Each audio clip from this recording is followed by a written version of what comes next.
Hello guys, Nathan here. So, if you may not know, well, I know all of you already know, Halloween is just right in the corner. And because of that, I'll show you 3 Halloween pranks just by using fake insects, like this cockroach here. If you can see properly, okay?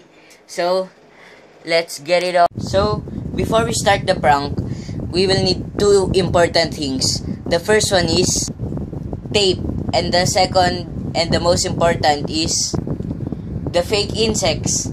So it doesn't matter if there's fake spiders, fake cockroach, any of them would do. Wanna scare your friends while they're in the bathroom? So here's a perfect prank for it. First, you'll need this cockroach, just one, and put it at the back of the tissue roll, like this. Then, just tape it properly, or anything, doesn't matter.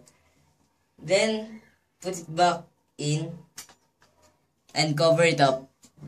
So, when they will pull it, this is what will happen. They'll scream for their lives. You see this? Okay, so for this next prank, we will put the cockroach in the lampshade. So when they'll turn it on, it will be looking like this. The cockroach will look like that, if you could see. Then if you'll just add a little more, this is what will happen when you add a lot of them. Even for me, even I know it's not real, it still looks disgusting. But here, when the light is off, it's like there's nothing. You could see the little shadows or like that. But they will not recognize it that much because, you know, they'll not think of it first. But when you open it, it's gonna be creepy as hell. You could also use this cockroach in other lampshades like this one. If you could see. This is one of my favorite pranks.